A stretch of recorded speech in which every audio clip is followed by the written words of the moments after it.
do that with them on a regular basis and monitor it to make sure that their objectives are being achieved.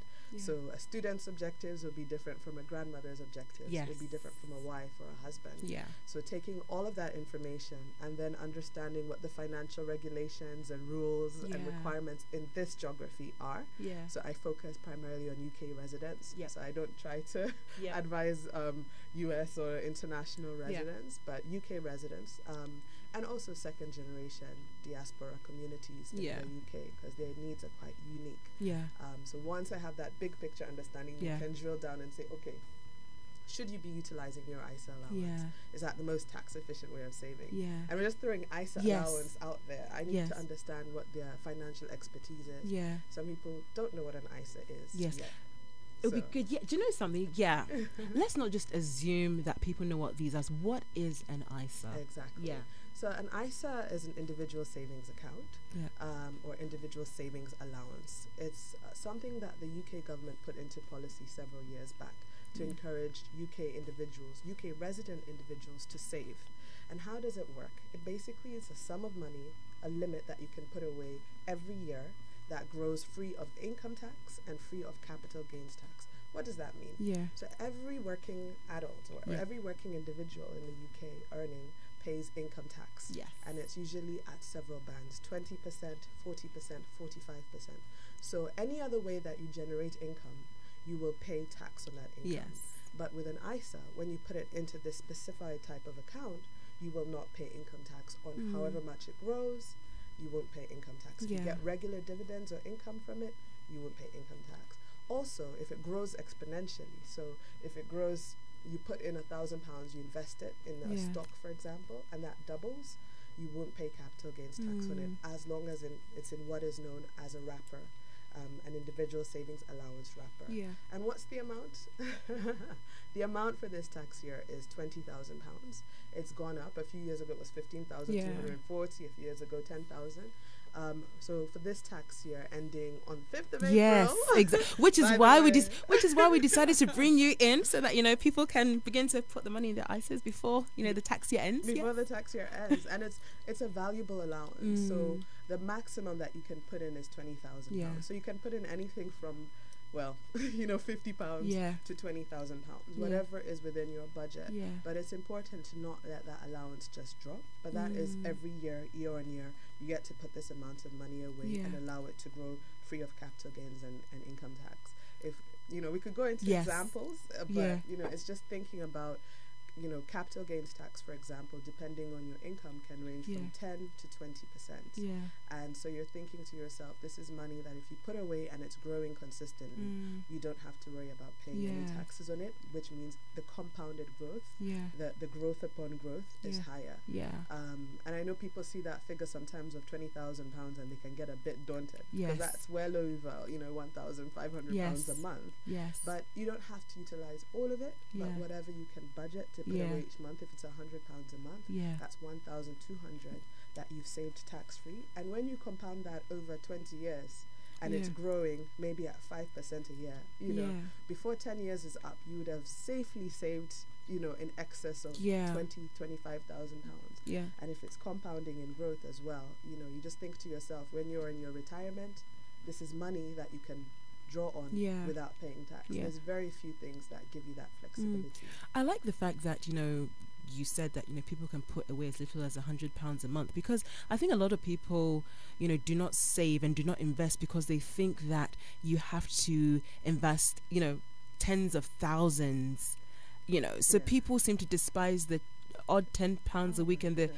odd £50 a week. So especially within the Afro-Caribbean community, we're not as savvy when it gets to finances and savings and investments, because I guess a lot of us don't have access to bulk. Sums of capital. Yes. And that's a trap I see a lot of people fall into. We all have different behavioral biases. Yeah. And that's why it's so important to sit down with individuals first Yeah. and understand where they're coming from.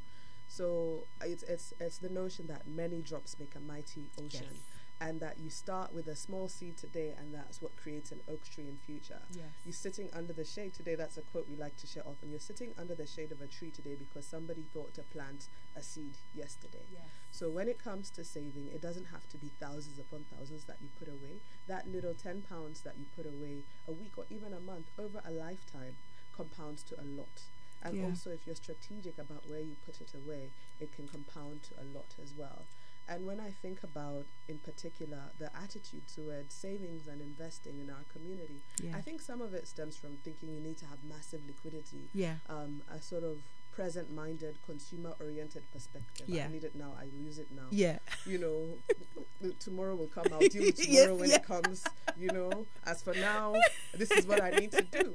And it's that ability to have, you know, long-range vision.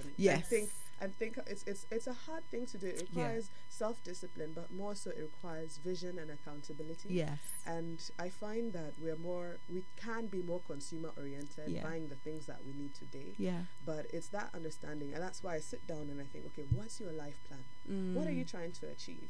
What's your timeline? And then, because you said you want to do this, I didn't say it to you. You said you want to do this. This is how much it will cost you to do this, and this is why you need to put this money away today.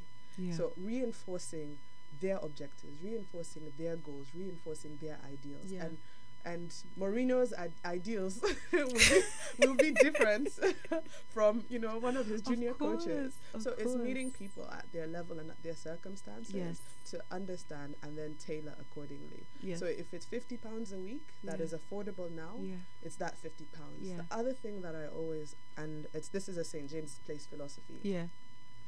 Before you start saving, before you start investing, not before you start saving. Before you start investing, you need to have a buffer. You need to have a 3-month emergency cash buffer. So when I sit down with my clients first, I'll say, okay, what's your income and expenditure? Is your income more than your expenditure? Fantastic. If it is, you have some disposable income that you can now start thinking about saving. If your expenditure is more than your income, forget your ISA allowance. We have to cut down your expenditure, cut your quota according to your size, reduce your expenditure, because there's no point in saving in debt.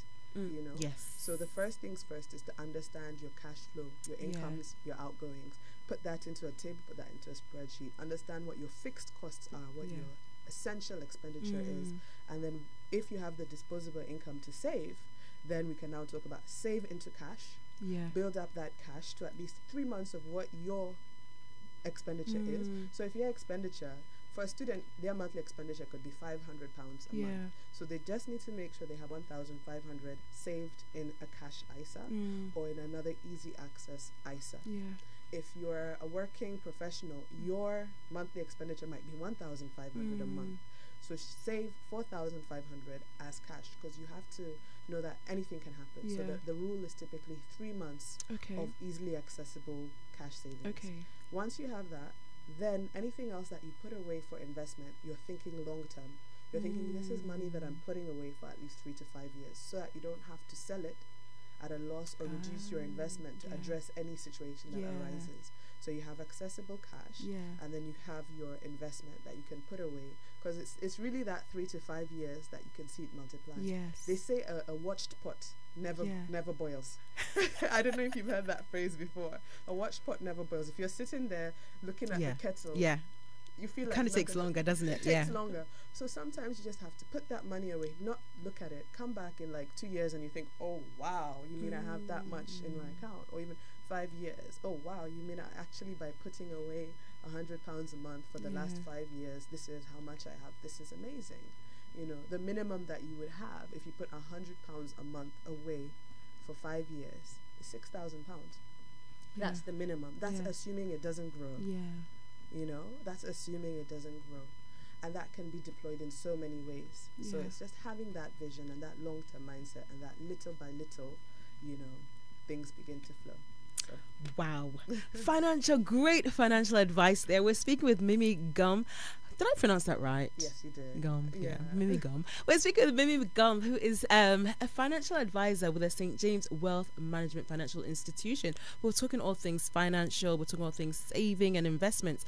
We're going to take a quick commercial break, and we come back. We're going to find out more about how you can save. And as Mimi has said, you don't need to have, let's not get trapped in, the false narrative that you must have large masses of capital before you can begin to save and invest. The little that you have, let's begin to save. Let's begin to plan towards our future. But keep it locked right here on ABN Radio. We're going to talk more finance when we come back from this break.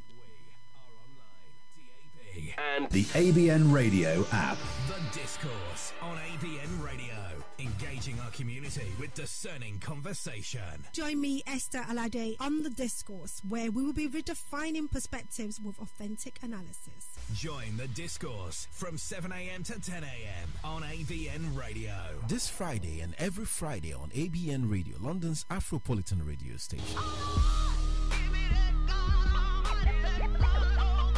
Mixpiration with Bright every Sunday evening from 6 to 8 p.m. is just fun. It's exciting. It's a mix of contemporary R&B and pop gospel music right here on ABN Radio. Enjoy great themes every Sunday evening with Bright on Mixpiration. A blend of great inspiring songs just for your Sunday evening relaxation. Tune in from 6 to 8 p.m. This and every Sunday. They're on ABN Radio, London's Afropolitan radio station.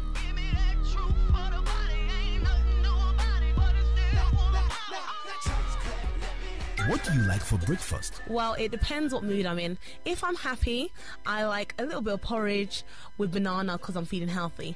If I'm in a... Me, I like a bit of fruit. Nice apples, sliced apples. I a love banana. a cinnamon and raisin bagel, some scrambled eggs, and a... I say nice English breakfast.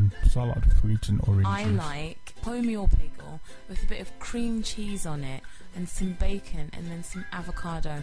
And on the side, I like to have fried egg with bacon, with baked beans, toast. I normally take my cocoa. Yeah, I'm a Ghanaian. I'm a typical Ghanaian, so I like my cocoa. I'm not too sure.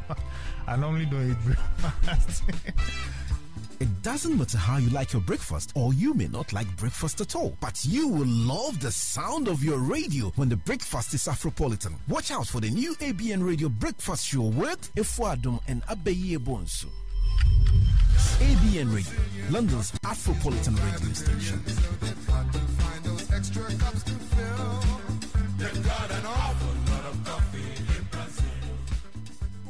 Consider that life wasted. Consider the heart ripped out of a family. Consider the potential never realized. Are these the things you consider when you carry a knife? It's not about street cred. It's about staying alive. Drop that knife. Save your life. Come on, we worshiping all night tonight, so I hope you're comfortable. Come on, let me hear you. Let me hear you.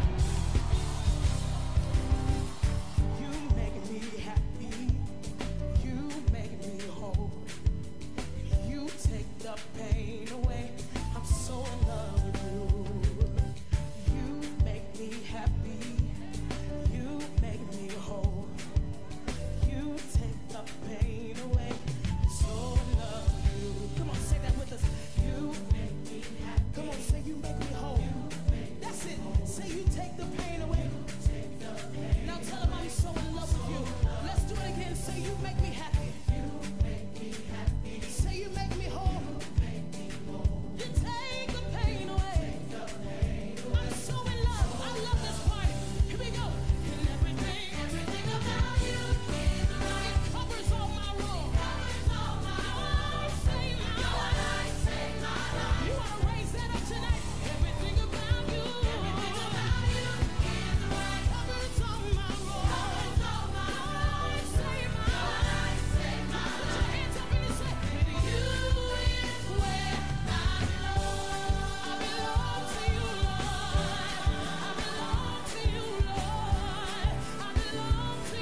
30 minutes past 10 o'clock. ABN Radio special Easter Monday breakfast show. That's Tasha Cobbs with You Make Me Happy, Lord. I'm so in love with you. And we still have in the studio the lovely Mimi Gum, a financial advisor. She's talking to us about finances, investments and savings. Oh yes, we must save our pennies. Let's not wait till we have thousands and thousands of pounds before we begin to invest. Let's start with a little, because as she said, little drops of water make a mighty ocean. That's what we learned in primary school, I think. Yes. Okay, so Mimi, we earlier on were talking about ISAs. Can you expound on the different types of ISAs before we go into the other financial products that you can invest in? Of course. So as we outlined earlier, ISA stands for Individual Savings Allowance, and it's something that the UK government has put in place for every UK resident individual. And they've now put in place several different types as well. Or people will hear phrases like cash ISA, stocks and shares ISA. What does it all mean? You know, lifetime ISA is the newest one. Help to buy ISA. So basically, the newest one is a lifetime ISA. If you're aged between 18 and 39, you can put away up to circa £3,000, and the government will top it up with a bonus of 25%. So altogether, you're putting in £4,000, complemented and assisted by the government each year. But there are restrictions to it, such as it can only be used to buy your house, your first-time property, and it can only be saved towards your pension.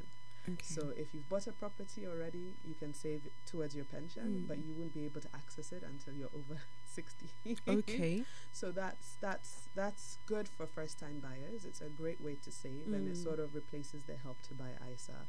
Now, the other types of ISA, things like innovative finance ISA, that's where you can actually do peer-to-peer lending, you know, and then you have your cash ISA, which is basically saving in a bank account. Now, overall, the limit that you can put into any three of these is £20,000. So you can put, say, £10,000 in a cash ISA and another £10,000 in a stocks and shares ISA. So the type of ISA that we offer in St. James's Place, and that personally I think is one of the best, is the stocks and shares ISA. Okay. Why is that so? In this current dispensation, if you leave your money in cash, you earn 0.5%. If you know, max 2% if you're lucky, if you're with a bank that has a really good rate. 2% per year under the current environment where inflation is, you know, 2.5% isn't much. Inflation is the rate at which the cost of goods around you is growing. So £100 yesterday won't buy you what £100 tomorrow would buy you. And it's the very real cost of living increasing. So looking at the impact of inflation, leaving your money in cash is not ideal. You have to leave some in cash so that it's accessible for a rainy day. But the ideal is to put your money away in a way that will grow over the long term. Now, stocks and shares are, sometimes people hear that and they think, oh my goodness, because there's an element of risk. But stocks and shares ISAs are basically investment ISAs. They allow you to buy shares in a company, buy bonds from the government, or buy bonds from individuals, and they grow at varying rates. So when I break down stocks and shares, I like to think about how can I explain this to my 6-year-old niece so that she'll understand. So people set up companies to do business, to buy and sell services or goods. When they set up those businesses, they set up typically as a limited company or public liability company, and these companies have owners. And because they're owners of the companies, they are eligible to receive income from that company in what is known as dividends, or if the company grows in value, they participate in the capital appreciation of that company.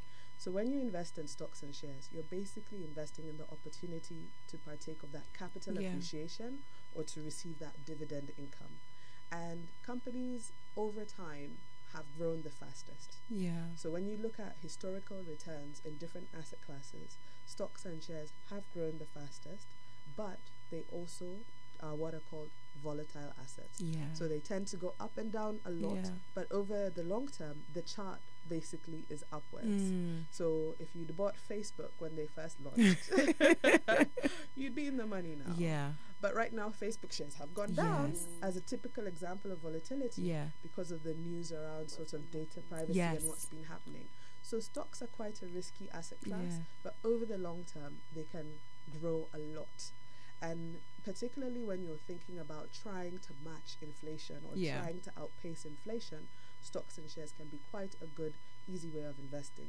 And if you think about it, rather than reinventing the wheel, you think, okay, if you had to own each individual business yourself as an individual, that's not realistic. Yeah. But you can sit in your living room and you can buy a bunch of different shares. That gives you exposure to a lot of different industries. But the challenge now arises because people think, which shares should I buy? Yes. Which company should I invest in? I don't know. How do I do the research? There's thousands upon thousands upon thousands. You know, if you walk into a supermarket, sometimes there's, even just to buy spices, there's like so many different brands. Now extrapolate that to shares. You think, which shares should I buy? Which company should I go for? Which industry should I focus on? So that's where professional fund managers come in. These are people whose job it is, you know, and they are paid to analyze the markets and to pick the right shares in the right company, and they have been trained to a high level, and they have teams that support them to do this. So we in St. James's Place work with professional fund managers that we've picked, and there's about 37 fund managers, and we give them different strategies because it's such a wide universe. So one strategy would be invest in what are known as emerging markets equities. So those would be markets like Brazil, you know, South Africa. Buy shares from those companies, or developed markets. So that would be your UK, your US, your Western Europe. And so by buying the shares from the different companies, you have the different strategies and the different funds pursuing the different strategies. What we then do is take the different funds, match them together in a portfolio. So you get a basket of funds, and a basket of different shares.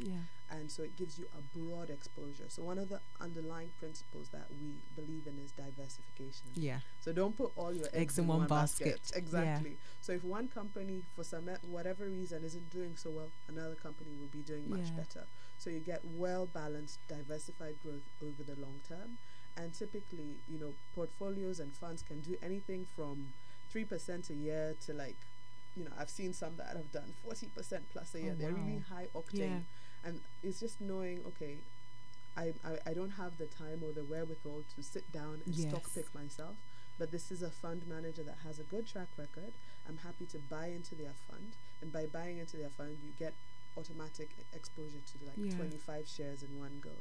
So the approach that we use is a diversified portfolio that gives you access to reliable, good performing shares. And then we also, our portfolios also give you exposure to fixed income. So I can go a bit into what fixed income is. That'll be good. So fixed income is basically lending money to either the government or a company. As opposed to owning the company. You're saying, I'm going to give you £100 for the next 5 years. You'll give me back my £100 at the end of the 5 years. But in between, you'll pay me what's known as a coupon for interest.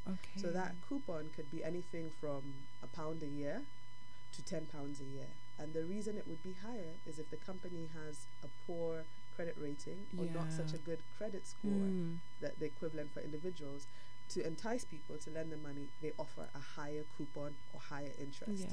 The principle with fixed income is that it's not volatile. You know what you'll get. If the company is still operational, you know what you'll get in 5 years, and you know that you'll get a regular stream of income.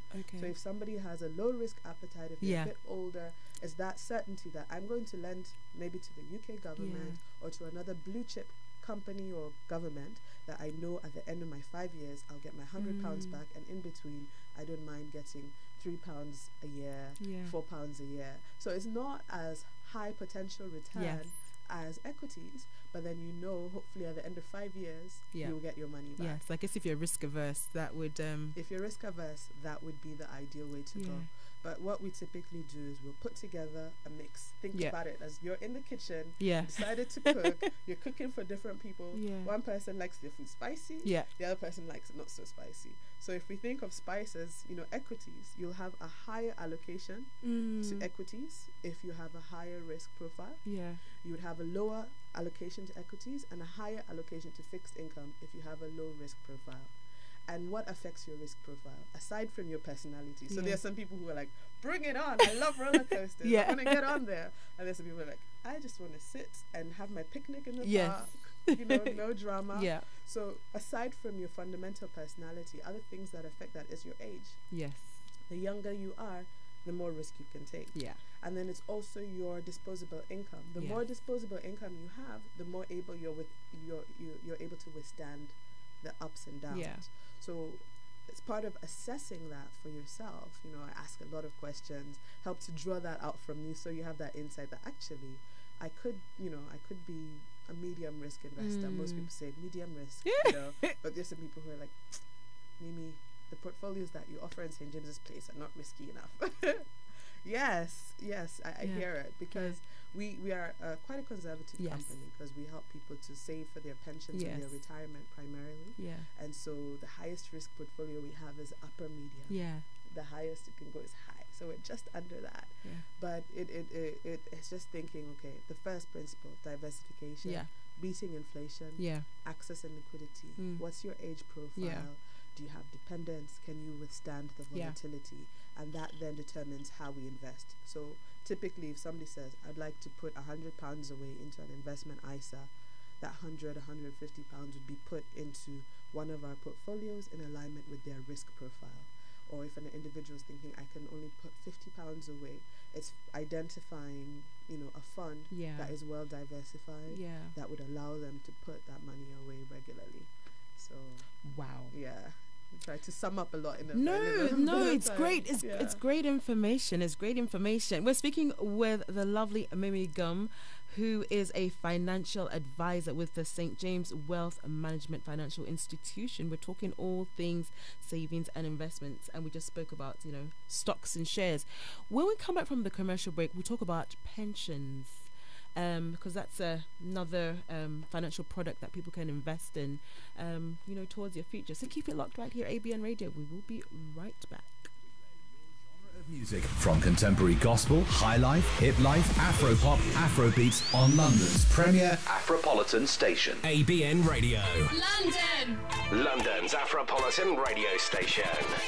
ABN TV, your favorite black channel, has launched ABN Radio, London's Afropolitan radio station. In 4 easy steps, you can listen to ABN Radio on DAB in your car and home. Step 1. Select DAB from the menu on your car stereo, or choose DAB from your car's media center. Step 2. Press Auto-Tune, Auto-Scan, or the retune button for a full scan. Step 3. Select ABN Radio, London's Afropolitan radio station. Step 4. Relax and enjoy the very best in Afrobeats, gospel, R&B, hip-hop, talk shows and more.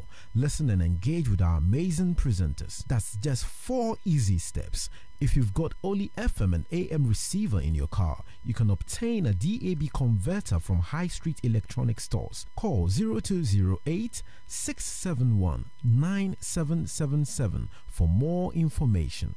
ABN Radio, London's Afropolitan radio station. Tune in to the new ABN Breakfast Show on Monday from 7 a.m. to 11 a.m. The London City Show has evolved into an all-new breakfast show with sizzling slices of juicy newsy current affairs served with junior jumbo-sized convos on issues you should be aware of. What did I just say?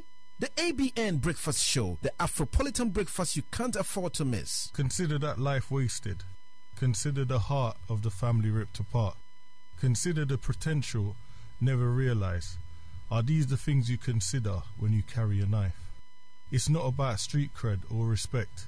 It's about staying alive. Drop that knife and save a life. Quentin Slowly, supporting all family and young people.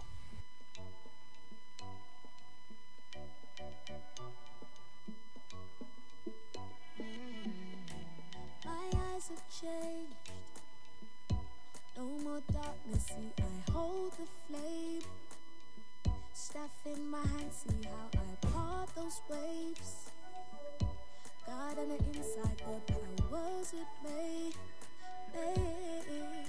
I'm so happy where I am now, so happy where I am now. Didn't think I make 12 rounds, whether we were the knockouts. Happy where I am now, so happy where I am now. Didn't think I make 12 rounds, whether we were the knockouts.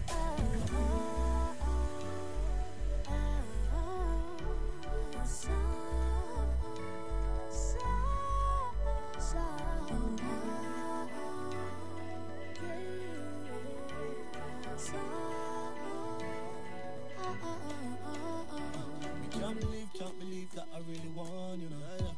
Didn't think I lost 12 rounds. Said me bad from me touch the first round, and I can see that you really touched down in my life. Every time I wake, can see the battle coming my way. Oh yeah, yeah. But I know that you are great. Oh yeah, yeah. None can put me in the grave. So when I'm down and it's looking like the end, I just try to fix my mind on you, cause I know that you will always be a friend. A helping hand you will lend. I'll keep my eyes on you, always rely on you.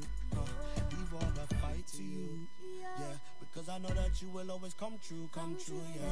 Happy where I am now, so happy where I am now. Didn't think I make 12 rounds, but I win with a knockout.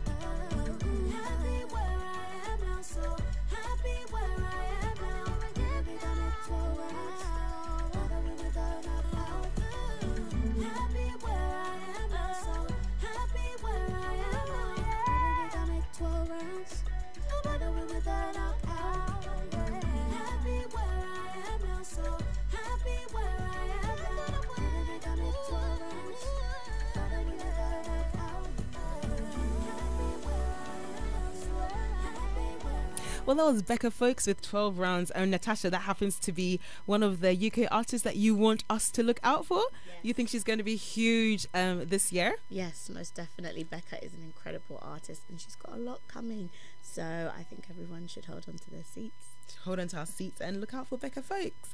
Well, this is still the special Easter Monday ABN Breakfast show with moi, Akosa Dwomo-Fokuo, and I've had the lovely Natasha Ferguson in here. We've been talking all things music, branding, PR, and now we've been speaking with Mimi Gum from the St. James's Wealth Management Financial Institution. We're talking all things financial planning, advising, saving, ISAs, investments, stocks and shares. I mean, as you can tell, my brain is fried this morning with all this financial information, but it is extremely important because the tax year is going to end in a couple of days. So I guess we need to make a scramble and, you know, try and see what we can invest and what we can save. But before we talk about what people can do before the end of the tax year, can you touch on pensions as a financial product? Wow. So the way no pensions, we're thinking how to summarize it all, but I think pensions in this current dispensation are a great way to save. They haven't always been, and I think a lot of people have been skeptical and thought pensions, who knows, am I even going to live that long? But actually there's several reasons to save via pensions. So ISAs and pensions are actually almost part of the same approach and philosophy, because they are both allowances that the UK government has given. So the ISA allowance is £20,000 a year. The pensions allowance is £40,000 a year. What does that mean? Basically means the UK government has said that you can save up to £40,000 a year into a pension and they will match that. So effectively, to save £40,000, you would only have to put in about £32,000 depending on your tax rate, and the government will put in the remaining balance for you. Because anyone who saves into a pension and they're earning an income, they've paid tax on their income. So if you're making savings from your after-tax income, the government will match that. So when I think about pensions and ISAs, it's that tax-efficient wrapper mentality. Then what you actually put into it is the difference. So why are pensions such a great way to save, and why are they so tax-efficient? Essentially, apart from the fact that the government gives you a top-up, depending on your tax bracket, you could also get a refund. Approaching tax year end, you're thinking about what are some of the ways that I can claim back my income, what are some of the ways that I can save tax efficiently. Pensions are ideal for it. And it's a long-term time horizon before you can access the money, but it has tax benefits now. It also grows free of income tax and capital gains tax, like an ISA. The advantage that ISA has is that it's accessible now. The pension isn't accessible now, but guess what? A pension can actually be passed on to your beneficiaries, free of inheritance tax. So a lot of people don't know that there's inheritance tax advantages to saving into a pension. So if you're thinking of tax efficient ways of passing on funds to your beneficiaries, then a pension could be a great way of doing that. And that becomes more of a concern when your assets overall are over £325,000, when you have liquid assets that are over £325,000.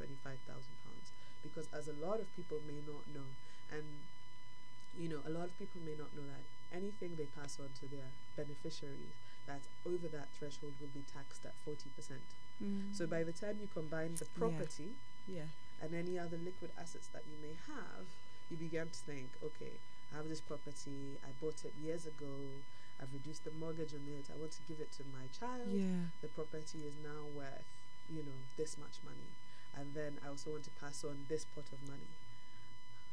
That's where you're now in an area where your beneficiaries would potentially have to think about how they're going to pay 40% tax to access those assets.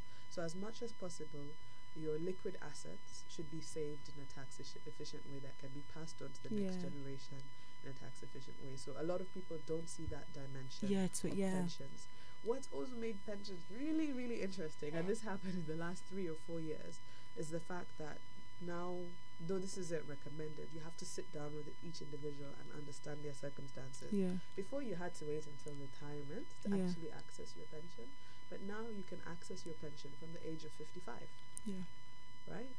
You can actually access your pension from the age of 55, or 25% of it can be accessed free of tax. Above that, and there will be tax implications. So it's really important for over 55s to get really comprehensive tax advice and understand the implications of how they're saving into their pensions when they plan to access those pensions, which portion of it they would want to be passed on to their beneficiaries, which portion they plan to spend under their current lifetime, what they need for retirement. Because right now, if you retire thinking that you're going to get a state pension and that's what you live on, the state pension is minimal. So you need to have your own private savings mechanism, so that you're not relying on the government. And most companies are quite generous. If you're an employee, most companies will have an employer-sponsored scheme. And now by law, they're required to have an employer-sponsored scheme. As soon as you have one employee, you have to contribute into a pension for them, even if it's 1% of their income that has to be contributed to. So I always tell people, if your employer is offering you a scheme, max it out. Save the maximum. And this is a St. James's Place recommendation as well. Save the maximum that your employer would allow you to save into their scheme, and that they would match. Because most employers, for each pound that you put in, they'll put in a pound. And then you also get 20p from the government on top of that. So you're thinking, okay, this is a really good way to make money grow. I remember when I was leaving Barclays and I saw my pension. You know the real saying of a watch pot never grows, because you just see that they've deducted money from your payslip and you think, okay, when I saw that my pension was in 6 figures, my pension pot was in 6 figures, I thought, this is fantastic, and that was after 7 years of working with them. So a lot of employer schemes help you to build up that discipline of saving, and a lot of the way they are structured, they're actually quite sheltered. So a lot of people think, what will happen if the company I'm working for was to go bust or go bankrupt? The way that most companies structure their schemes now, they're custodied with a different third party and they're separate from the company assets, so your pension will still be secure. But that's where it adds value to sit down with a financial advisor and actually understand how your pension works. So with tax year end coming, it's a question of how much did I put into my pension? Did I maximize the allowance? If I didn't maximize the allowance, how much more will my employer allow me to put in? Let me put in more. Now I've catered this talk so far where I'm looking at anyone from a student to a more mature professional. But then we also have high earners, people who are on high incomes where they are getting taxed 40%, 45%. A pension can be a great way for some of these individuals to save and reduce their taxable earnings. So it's a question of not if, but when and how much should be put into a pension. And also with the mindset of, I have the benefits now, the tax savings, and I have the benefit of compounded long-term growth. The power of compounded growth cannot be underrated, because if you put £1 away for 20 years, even if it's growing at just 5%, I mean, your money will more than double in that 20-year time frame. Your money will more than double. So having a long-term mindset, pensions helps you to do that. Some people still don't like the lack of access, so then I say, okay, have you maximized your ISA allowance? Yes. Then with my clients, I say, you know what, I'm as your financial advisor, I am insisting that we maximize your pension allowance. the most that we can put into it that will not affect quality of life in other areas and that still meets your objectives, so that you have a comfortable retirement, or even if you're not worried about your retirement, so that you can pass on assets to your beneficiaries in a tax efficient way. In terms of the actual modus operandi for what to save into a pension, what type of things to invest in, it's very similar to ISA. So it's the same equities, the same fixed income. In our funds, we give people exposure to commercial property, so commercial property funds. And I didn't want to go into alternatives today because that's the whole like other. We need to have you back because one thing I should have done was to actually open the phone lines for questions. So we will have you back. But go on. I love talking about it. So looking at the actual things that go into a pension is that whole diversified equities, diversified bonds, a little bit of cash in a lot of the funds. There's still a little bit of cash because of trading in and out. A little bit of commercial property and a little bit of alternatives. So that could be exposure to things like commodities, so oil, gold, agricultural commodities. But that's a very small portion of the portfolios. And then also access to a little bit of derivatives, so like hedging. But those are things that are quite specialist and tend not to form a large part of our portfolios. It's more to hedge, to reduce any volatility. But when it comes to how we advise retail investors, affluent investors, mass affluent, we keep it safe and steady, things that we've done our due diligence on comprehensively. When people then want to talk about other things, because when it comes to tax year end, people are thinking, how can I reduce my tax liability? How can I maximize my allowances? And if you think about the fact that you're paying income tax, capital gains tax, there's other things that we advise on, which I could speak about in a future show as well, broadly, that give you access to investing in startup companies. And because the government sees that you're investing in startup companies, they give you tax relief as well. So that those are known as VCT, EIS, Enterprise Investment Schemes. So that's a whole different kettle of fish. But when it comes to tax year end and we're sitting down with clients, the first thing we check off is, have you utilized your ISA allowance? Yes. Okay. Have you utilized your pensions allowance? Yes. Okay. Have you utilized your pensions allowance for the last 3 years? Because with your pensions allowance, you can only go back 3 years. With your ISA allowance, if you don't use it, you lose it. So every year it refreshes, but every year it's like, okay, this is £20,000. With your pensions allowance, you can actually go back 3 years. So if you were to have a liquidity event where you get access to a sum of capital and you think, what's the best way of saving this capital? You can actually look at your pension savings history and say, actually, I have, from prior years, I haven't saved the maximum that I could save into my pension. So you can actually go back 3 years and top up to the level that you haven't saved. And it's important to do that because if you don't use it, you will lose it. And it's gone down. I'd say the pensions allowance used to be something like 150,000 a year. Oh, and it's gone down to 40 It's now. gone down to 40, and it may go down again. The tax reliefs that you can get from it may change.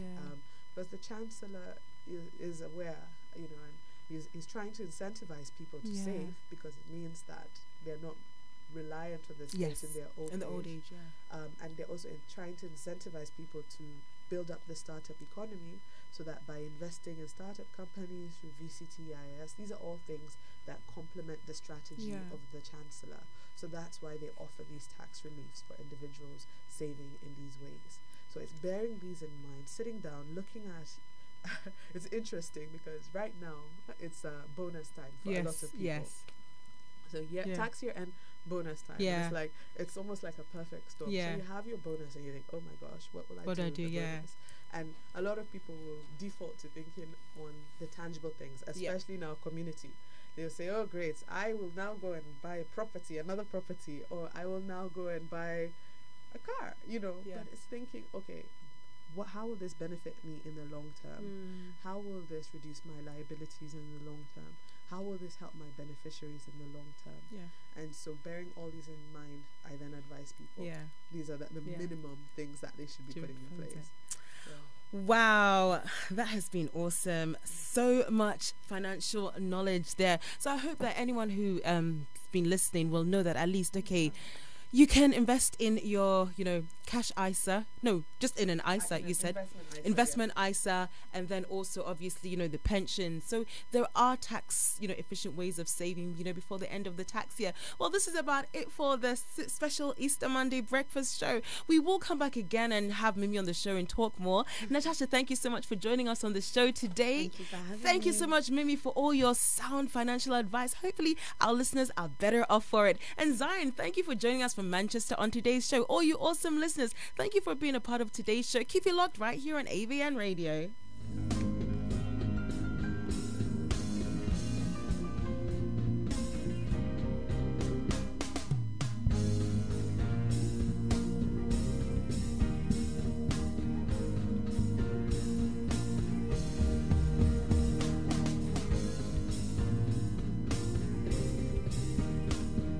AVN Radio, London's Afropolitan radio station.